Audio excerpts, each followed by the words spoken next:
Allahumma shalli ala sayyidina Muhammad wa ala ali sayyidina Muhammad. Bismillah ya, kita mulai. Assalamualaikum warahmatullahi wabarakatuh.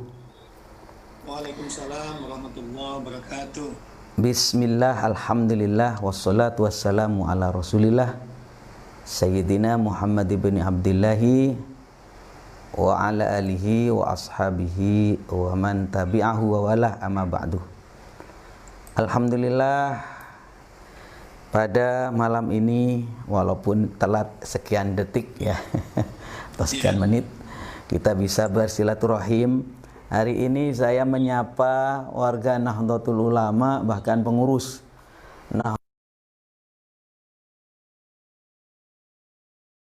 ini ada di tengah-tengah kita.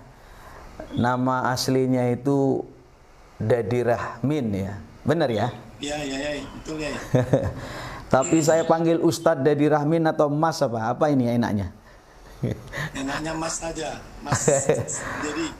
Mas Dedi, makasih ya. Mas Dedi, bagaimana kabar? Alhamdulillah. Ya. Sampai hari ini sehat-sehat aja. Ya, baik. Nah, Mas Dedi, sekarang kita ini ada di ruangan terbuka, walaupun kita masing-masing ada di tempatnya ya. Saya ada di Jakarta, Mas Dedi ada di Nias. Namun tidak tidak menyebabkan kita dengan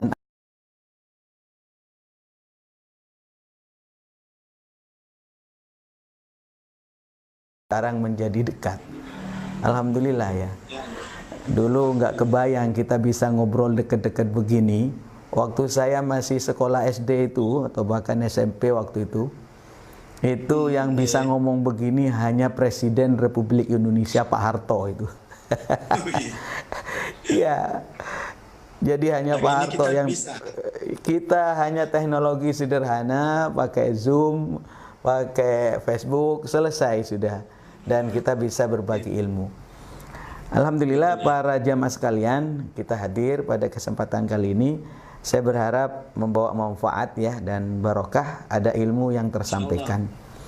Saya pingin terlebih dahulu mendengarkan apa yang menjadi pikiran atau ungkapan, unek-unek, informasi apa sajalah yang berkaitan dengan Nias. Ya, saya persilakan Mas Dedi. Terima kasih. Di sini saya sampaikan bahwa Nias, Kepulauan Nias ini terdiri dari satu kota, 4 kabupaten. Ya. Kota Gunung Sitoli, Kabupaten Nias Selatan, Nias Utara, Nias Barat, dan Nias, Induk. Ya. Untuk hari ini saya berada di posisi Nias Selatan, Kabupaten Nias Selatan, yang kehadirannya itu setelah Nias, kemudian lahirlah Nias Selatan. Ya, ya.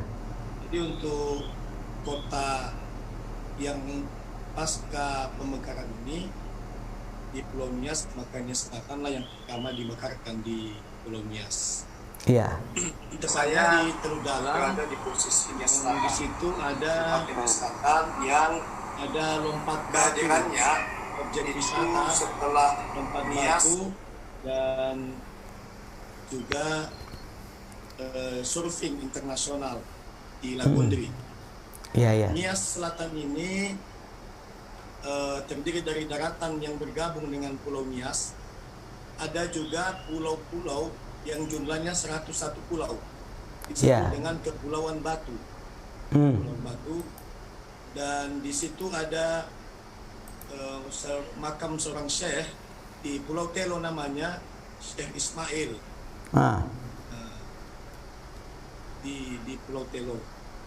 Ada sekitar, kalau kita naik kapal cepat, speedboat, mungkin kita menempuh waktu 2 jam sampai ke Pulau Telo. Iya, ya. Terus Kemudian apa yang kami menarik lanjutkan, yang bahwa ya terus. Nias Selatan ini mayoritas umat beragamanya itu mayoritas beragama Nasrani atau Kristen Protestan. Setelah Kristen Protestan, kemudian disusul dengan jumlah umat Katolik, baru kemudian kita umat Islam. Kira-kira kita umat Islam ada sekitar 7.000 atau 8.000, sementara jumlah umat Kristiani dan Protestan itu berjumlah kurang lebih 373.000 dan Katolik sekitar 78.000. Jadi kita mungkin sekitar 2 atau 6% lah, 5% kita untuk jumlah umat Islam di Selatan. Akan tetapi yang enaknya, yang uniknya itu meskipun kita minoritas dengan jumlah yang sedikit, saudara-saudara kita yang non Muslim baik dari Kristen Protestan maupun Katolik itu dengan rasa bersaudara kita bisa tidak terganggu, tidak saling mengganggu, sehingga terciptalah kerukunan umat beragama dalam menjalankan ibadahnya masing-masing di Selatan. Iya, luar biasa ya. Informasi yang lain gimana? Budaya yang unik di sana apa? Makanan atau apa? Kalau di Nias Selatan ini budaya yang unik yaitu terkenal dengan tari perangnya. Tari perang ya. Jadi dengan jumlah banyak itu melakukan dan tetap dibiasakan, ditradisikan tari perang tersebut. Begitu juga dengan lompat batu atau hombo batu namanya di Indonesia. Yang ada di Yai Misbah dulu pernah sama-sama ke lompat batu. Lompat batu yang ada di gambar uang itu ya? Ya betul, di uang 1.000 Yai. Iya, subhanallah. Bahasa di sana itu, Mas Dadi, itu saya anggap unik. Ini bahasa apa? Kayak Jepang gitu ya, kayak Korea apa gitu. Ya betul ya, seperti kita pada saat kita menyapa, kita menggunakan bahasa sapaan Yahoo. Itu apa itu? Mulai dari utara sampai selatan itu menggunakan Yahoo. Yahoo. Okay. Apa artinya itu? Itu semacam sapaan hormat, ataupun kalau kita mau mendekatkan itu seperti penghormatan ketika saling bertemu. Yahoo gitu ya. Jadi kalau itu orang Islam atau non Muslim sama juga Yahoo gitu. Ya sama saja ya. Ini berlaku bagi seluruh umat baik Islam maupun Kristen maupun Katolik itu menggunakan itu bahasa sapaan. Ada hal yang paling unik di Nias ini, ada hubungan kekerabatan. Saudara-saudara yang non Muslim dengan saudara yang sudah Muslim. Kekerabatan inilah yang membuat tidak gampangnya Nias ini masuk isu-isu radikalis.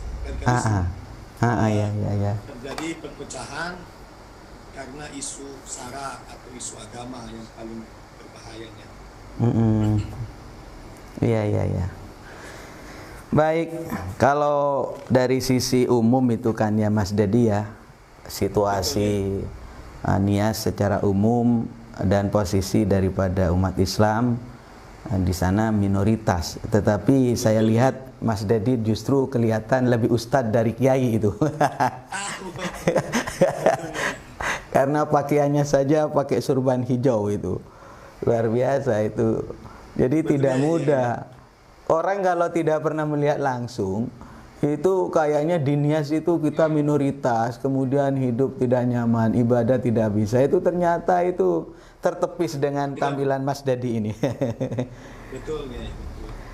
Ya. Jadi kita di Nias, mungkin saudara-saudara kita yang di luar Nias, di dua pulau Nias ini, ada semacam persepsi negatif bahwa Nias ini pulau yang dihuni oleh seluruhnya umat Kristiani misalnya.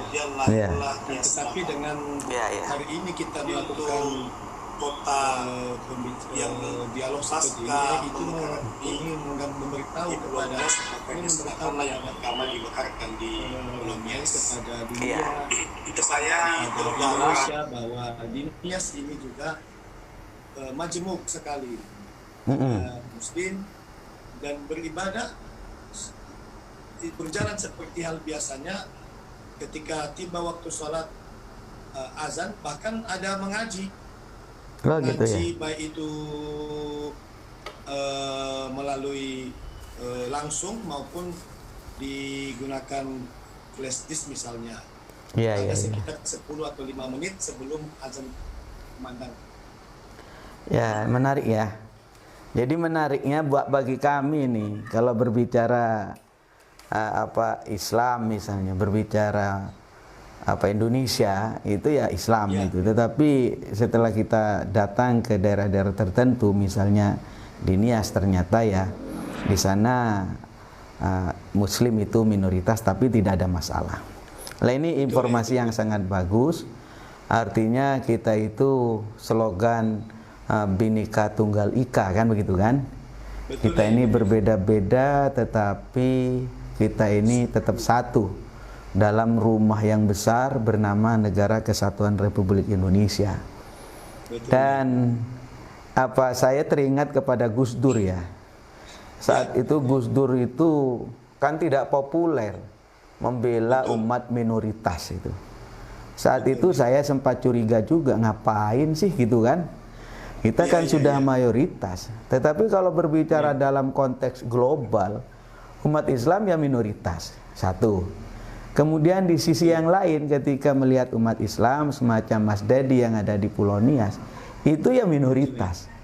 Maka seorang pemimpin ketika berbicara, kita tidak berbicara minoritas mayoritas, tetapi kita berbicara sebagai anak bangsa yang sama. Lah ini, waktu itu saya mendengarnya masih geli gitu ya. Kok bisa Kiai ngomong begitu gitu ya. Kiai itu ngomongnya ya Islam lah, nggak usah kemana-mana gitu ya. Tapi alhamdulillah kita punya panutan yang luar biasa. Ya, ini seorang presiden dan pernah menjadi ketua PBNU ya, dan diakui oleh dunia.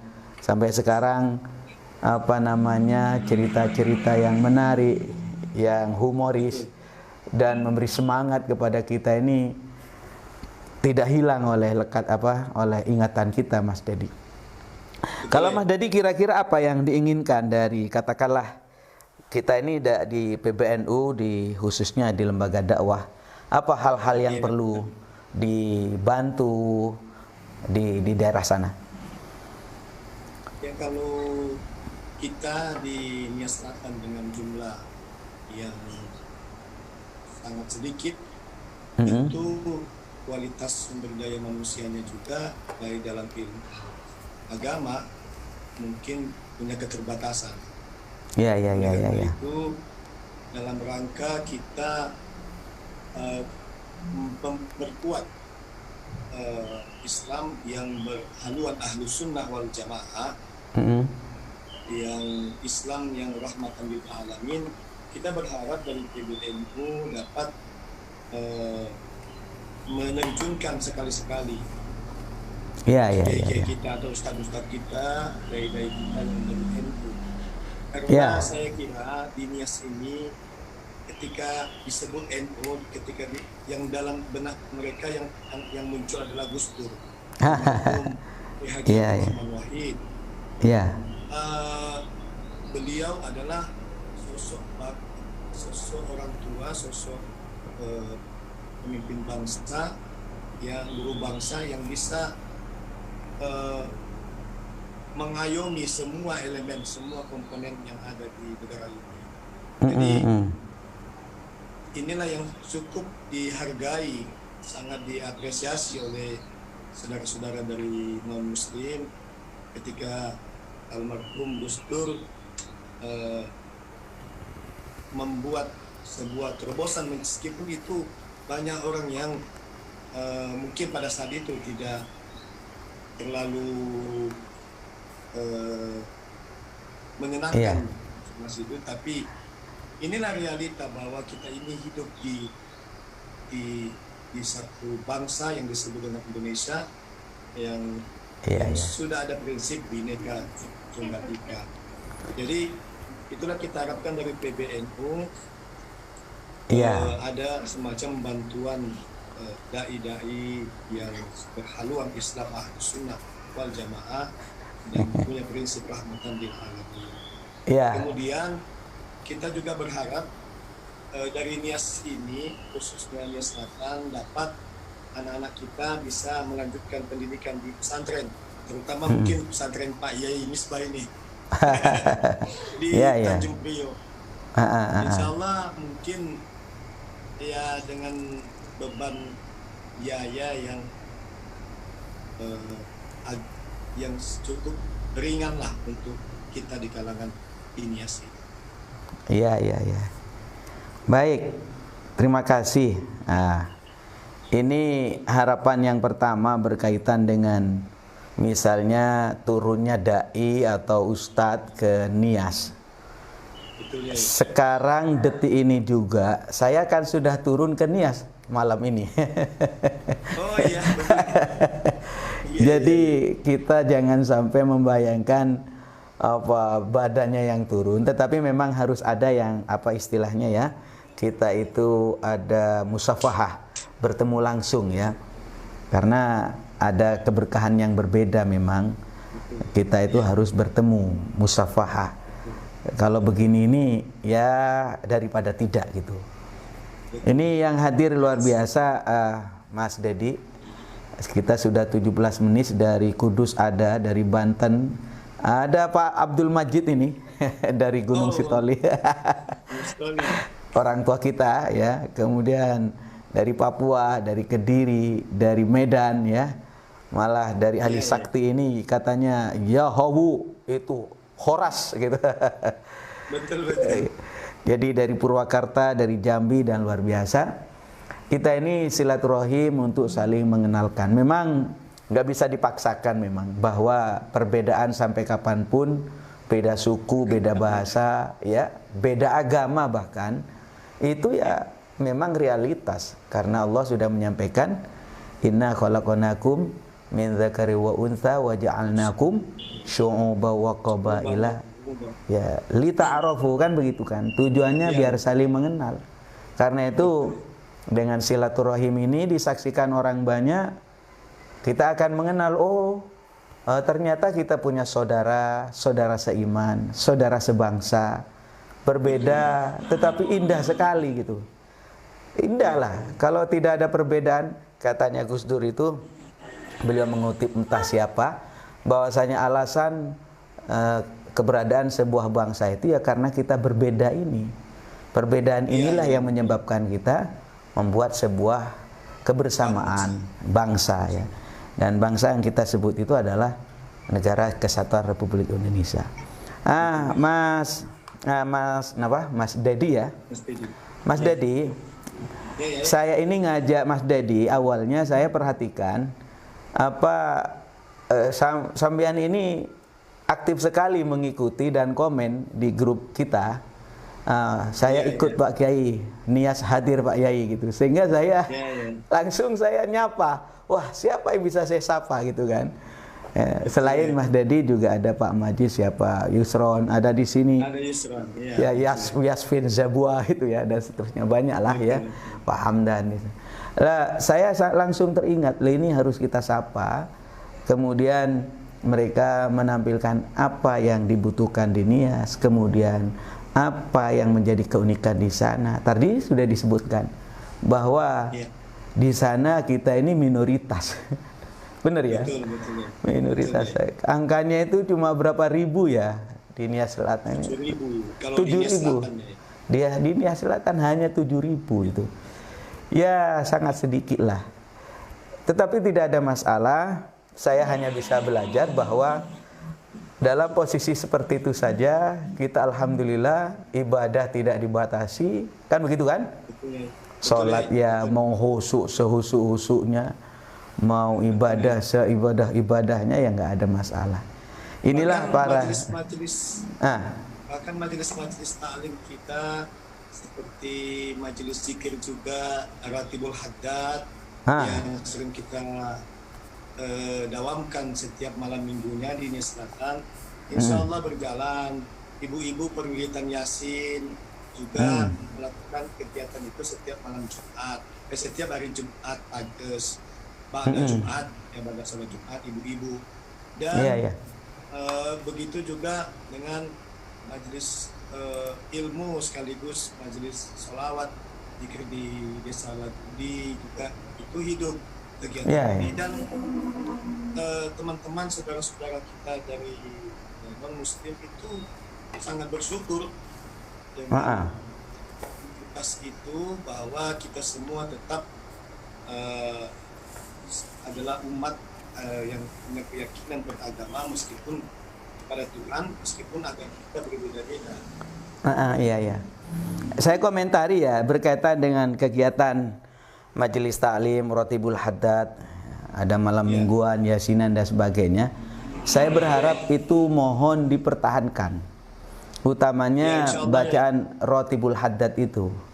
Ratib itu memang zikir benteng kita. Kalau ada satu kampung, satu pulau, bahkan satu negara itu dibacakan ratib itu akan dilindungi oleh Allah itu. Saya ini besok Mas Dedi, Kamis malam Jumat, ini ada acara doa tolak balak seluruh Indonesia, kan begitu kan? Dipusatkan di PBNU, dan yang akan memimpin doa nanti itu saya ditunjuk, diberi kehormatan. Kiai Misbah saja yang mimpin Ratibul Haddad. Kemudian saya kan pernah ditanya, Kiai Misbah memang mendawamkan atau rutin baca ratib? Oh iya, saya setiap subuh baca, mau maghrib baca, setelah asar baca. Dan memang Ratibul Haddad memang salah satu kekuatan daripada spiritual umat Islam. Benteng itu, benteng. Nah, inilah yang mungkin yang akan menjaga akidah kita, yang akan menjaga ketentraman dan seterusnya. Ini memang kekuatan NU, Mas Dedi, kekuatan NU di sana. NU itu ya identik dengan zikir.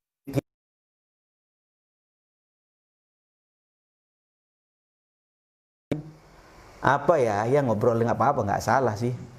Tapi ujung daripada segala ujung adalah daripada hujah yang saya sampaikan. Iya, zikir itu. Zikiran, sholat berjamaah, tentu misalnya istighosah, yasinan, itu misalnya saya ini khususnya di Aswaja Center, Mas Dedi, belepotan ya, ngomong tentang hujah, ngomong tentang dasar, dalil, argumentasi amaliyah kita. Ujung dari segala ujung ya bagaimana sekiranya warga Nahdlatul Ulama itu ketika dia itu mengamalkan atau berzikir, ya ke sana kan, sekiranya nggak diganggu begitu, tenang hatinya. Nah karena itu saya kasih apresiasi majelis taklim yang berisi dengan Ratibul Haddad, tolong dijaga itu. Baik dibaca dalam konteks pribadi maupun juga keluarga maupun juga jamaah. Lah itu Mas Dedi.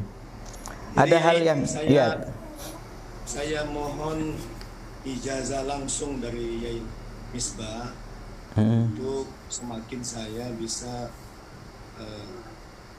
mendawamkan Ratibul Haddad. Ya.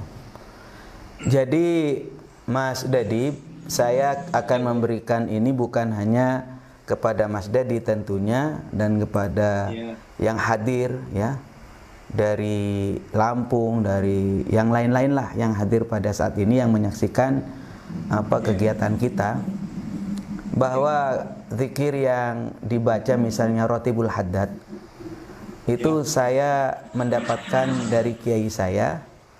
Kiai saya itu dari Pondok Pesantren Sidogiri Pasuruan, yakni Kiai Nawawi dan Kiai Abdul Alim. Dan karena saya juga mendapatkan dari Habib Lutfi, beliau pernah mengijazahkan agar saya menjalankan, mendawamkan ini dalam thariqah ini. Maka saya juga ingin memberikan izin kepada para jamaah atau jamaah Facebook ya yang ada di sini untuk bersama-sama mendawamkan atau mengistiqomahkan bacaan Rotibul Haddad.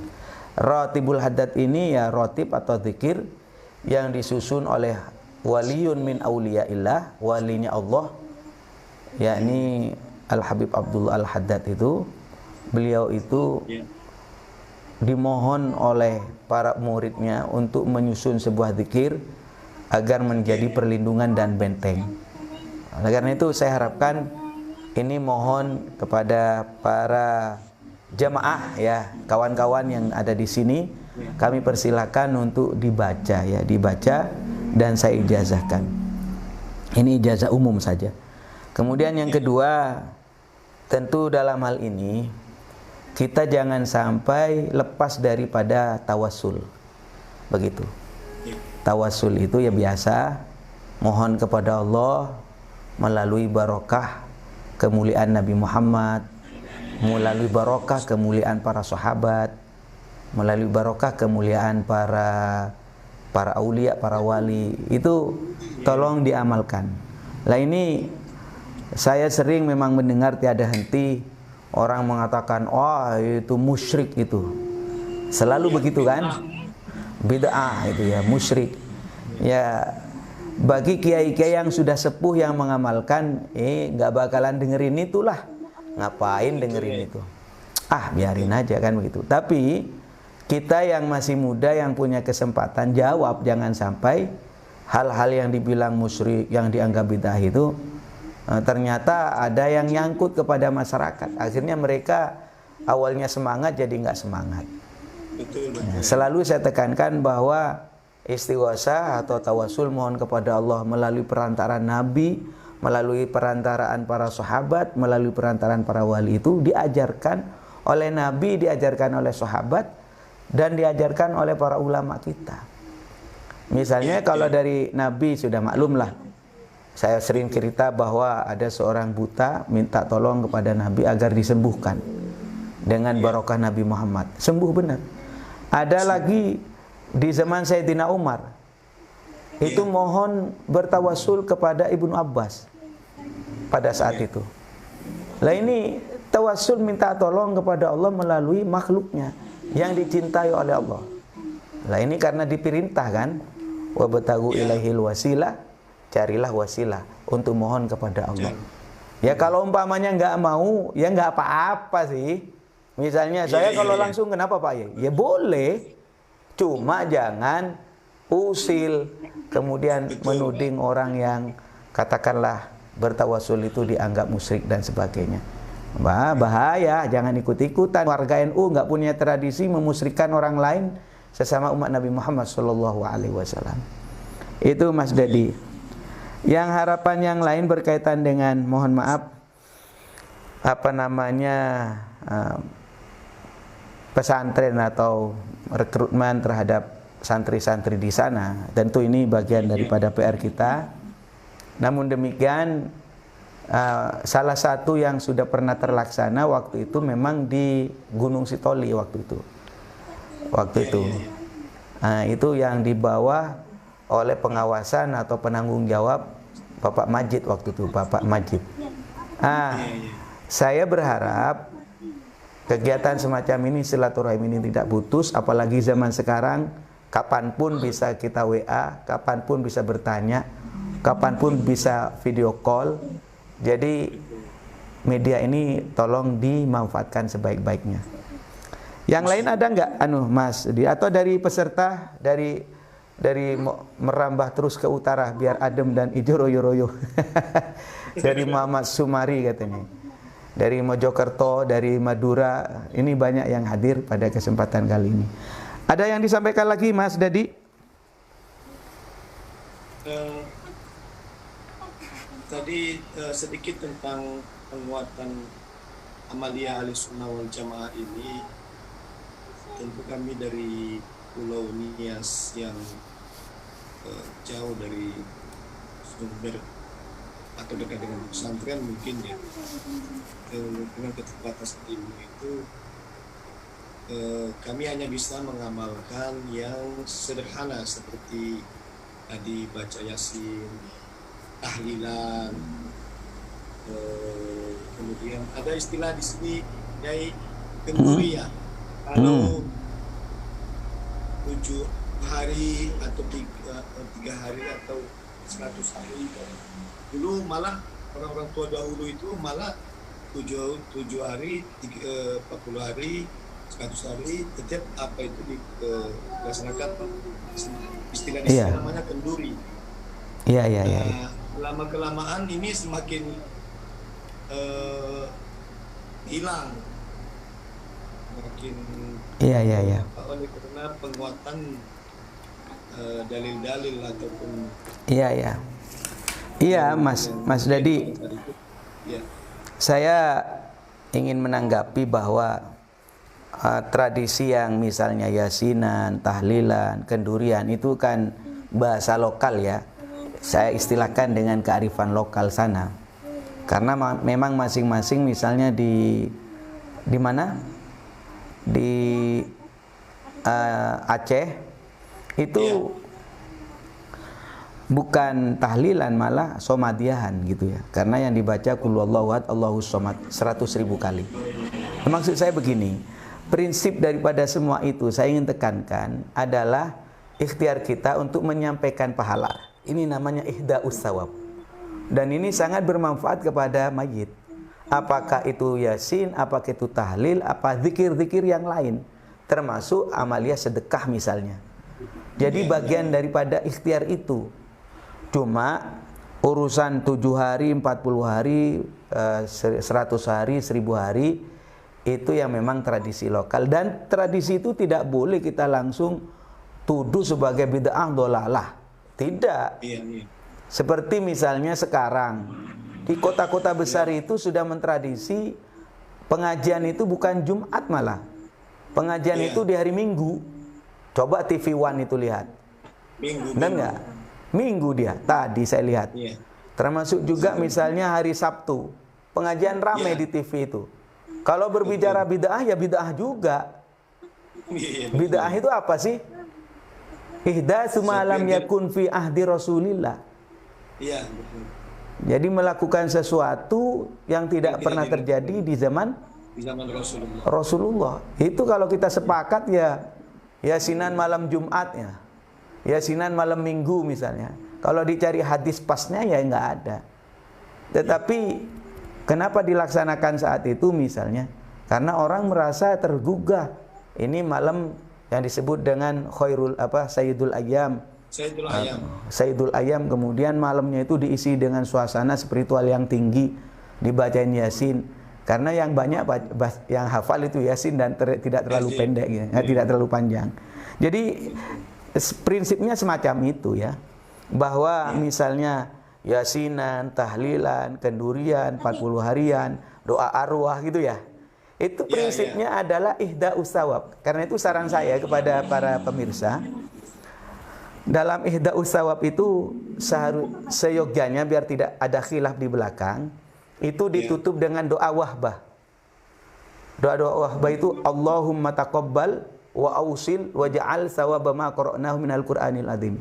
Artinya, ya Allah, tolong terima, tolong sampaikan apa yang saya baca, zikir yang saya baca, sedekah yang saya berikan.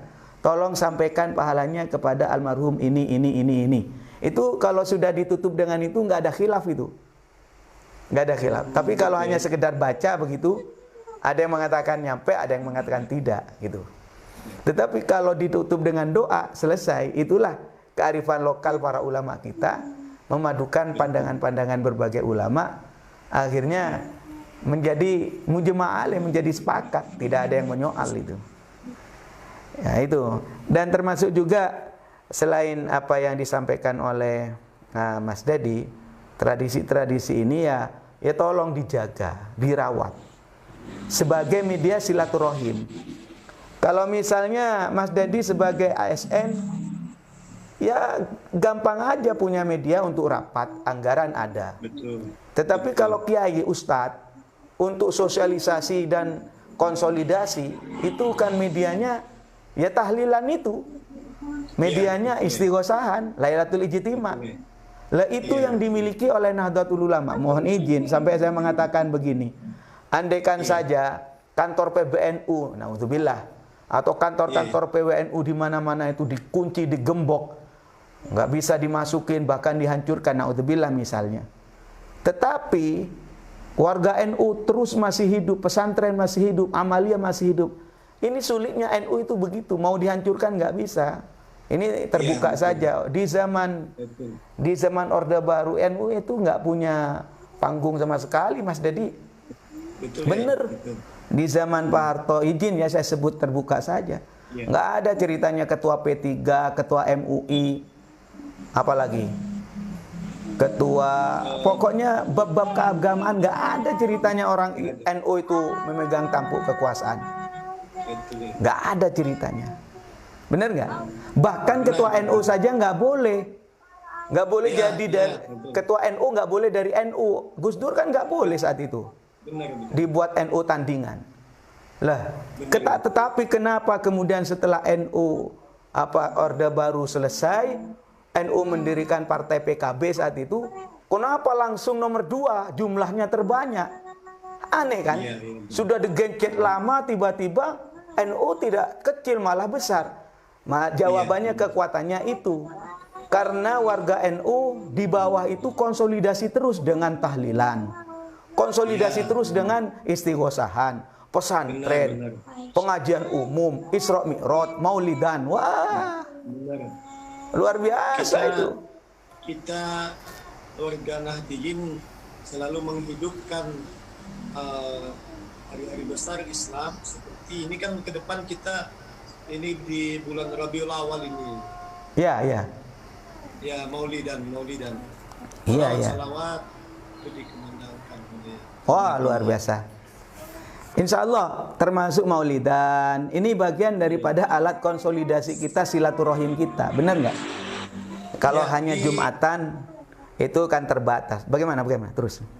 Di Gunung Sitoli dulu di masa Pak Majid Ketua PCNU dan saya masih di NU Gunung Nias ya pada saat itu, kita sering membuat, malah kita buat lomba festival Barzanji. Oh ya. Baca Barzanji. Itu dulu di masa Ketua PCNU Nias Kiai Abdul Majid Sanyago. Iya. Jadi hari ini kita rindu memang PCNU yang lain bisa menghidupkan. Kalau di sekarang PCNU di Nias itu ada berapa wilayah itu? Seluruh wilayah ya. Ada 5 dengan kota ya? PCNU, iya. Oh ya. Baik, Mas Dadi, saya berharap khususnya sekarang ini karena suasana Maulid, mulai tadi malam kita sudah masuk Maulid. Tolong umat Islam, khususnya warga Nahdlatul Ulama, hidupkan dengan memperbanyak sholawat kepada Kanjeng Nabi Muhammad SAW, dan niatinlah ya di rumah masing-masing secara individu, entah itu sedekahan, bikin nasi kecil-kecil, kirim. Ada apa ini? Maulidan gitu. Niat begitu Mas Dadi. Jadi begini, ada sebuah cerita singkat ya. Ada seorang Yahudi punya tetangga orang Muslim. Orang Muslim ini suka ngadain maulid gitu. Tiap tahun maulid. Orang Yahudi ini sampai ngomel, ada apa sih tiap tahun maulidan buang-buang uang gitu kan? Gitu. Akhirnya singkat cerita, suami istri orang Yahudi ini tidur. Dalam tidurnya bermimpi rumah yang diadakan maulid itu didatangi oleh Kanjeng Nabi Muhammad sallallahu alaihi wasallam. Itu diceritakan di dalam kitab Syaraful Anam itu. Akhirnya perempuan ini tanya kepada Kanjeng Nabi Muhammad sallallahu alaihi wasallam, Nabi Muhammad, kata, dipanggil. Nabi Muhammad kemudian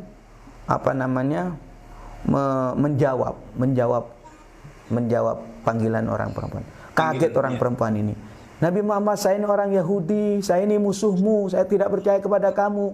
Kenapa saya itu manggil engkau, kamu noleh, kamu menjawab? Apa jawaban Nabi? Saya tidak akan menjawab panggilan seseorang kecuali orang ini setelah ini akan mendapat hidayah dan dia akan masuk Islam. Benar. Langsung dia menangis, langsung masuk Islam di hadapan Rasulullah dalam mimpinya. Itu dia menangis, ya Allah, saya masuk Islam. Akhirnya pagi-pagi dicari suaminya sudah nggak ada. Loh, mana suamiku? Ternyata setelah agak siang sedikit, suaminya datang bawa oleh-oleh, belanjaan yang banyak. Tanya istrinya, loh, tumben ada apa, Mas? Jawabannya apa? Saya sekarang ini merasa berbahagia, bersyukur. Ada apa? Semalam saya itu melihat kamu masuk Islam di depan Nabi Muhammad. Loh, kok tahu? Saya kan mimpi. Saya masuk Islam setelah kamu itu. Dan alhamdulillah, inilah saya katakan dakwah lewat maulidan ini. Dakwah lewat maulidan. Mohon diamalkanlah. Abu Lahab, ini ceritanya. Abu Lahab yang apa katanya? Yang nyata kafir, Abu Lahab yang sudah jelas masuk neraka, dikatakan idza kana hadza kafiron. Abu Lahab yang kafir saja sudah jelas masuk neraka, ternyata yukhaffafu anhu lisururi bi Ahmad. Adabnya itu diringankan oleh Allah karena sebab rasa bahagia dengan kehadiran Nabi Muhammad SAW. Karena itu saya berharap mudah-mudahan para jemaah dengan silaturahim pada malam ini di grup lembaga dakwah pengurus besar Nahdlatul Ulama, ayo perkuat amaliyah Nahdlatul Ulama, maulidan, entah dengan bentuk macam-macam lah, Mas Adi. Demikian Mas Dadi. Ada hal yang lain yang bisa saya tutup, saya bisa sampaikan. Kalau tidak ada, saya akan tutup dengan membaca doanya. Sedikit lagi, Yai, ya. Tentang Aqidatul Awam. Ya. 20. Ya. Sedikit, walaupun ini sudah pernah kita ulang-ulangi, tapi lebih bagus lagi kalau setiap pertemuan itu diingatkan. Oh ya, baik. Terima kasih. Insyaallah. Jadi dalam kajian-kajian kita berkaitan dengan akidah, ya tentu Aqidatul Awam itu berisi sifat 20 aqdil khamsin ya. Ini terus akan kita singgung, akan kita bahas karena di titik itulah kekuatan daripada NU. NU itu Asy'ari Maturidi di mana konsepnya sifat 20 itu. Itu insyaallah dalam kesempatan yang lain. Mudah-mudahan silaturahim ini membawa keberkahan bagi kita semua dan kepada yang hadir pada kesempatan kali ini, saya doakan secara khusus mudah-mudahan yang dari Kudus, yang dari Banten, yang dari Gunung Sitoli, dari Papua, dari Kediri, dari Medan, kemudian dari Purwakarta, dari Jambi, dan dari Madura, dari Mojokerto, dan Bontang, Kaltim, semuanya yang hadir, dan termasuk Mas Dedi sekeluarga, Allah berikan keberkahan lahir dan batin. Dan mari kita membaca Al-Fatihah. Kita kirimkan kepada para muassis Nahdlatul Ulama mulai awal sampai akhir. Annallahu yaghfiru dzunubahum, termasuk umat Islam dimanapun saja berada, utamanya yang dilupakan oleh keluarganya. Annallahu yaghfiru dzunubahum, semoga Allah mengampuni dosa mereka. Wa nawwarallahu darihahum bi barakatil Fatihah. A'udzubillahi minasyaitonir rajim. Bismillahirrahmanirrahim. Alhamdulillahirabbil alamin. Arrahmanir rahim, maliki yaumiddin. Iyyaka na'budu wa iyyaka nasta'in. Ihdinas siratal mustaqim. Shiratal ladzina an'amta 'alaihim ghairil maghdubi 'alaihim waladdallin. Amin. Terima kasih, mohon maaf. Dan Mas Dadi sehat selalu, selamat istirahat dan juga yang hadir. Hadanallahu wa iyyakum ajmain. Wallahul muwaffiq ila aqwamit thoriq. Wassalamualaikum warahmatullahi wabarakatuh. Waalaikumsalam. Bye.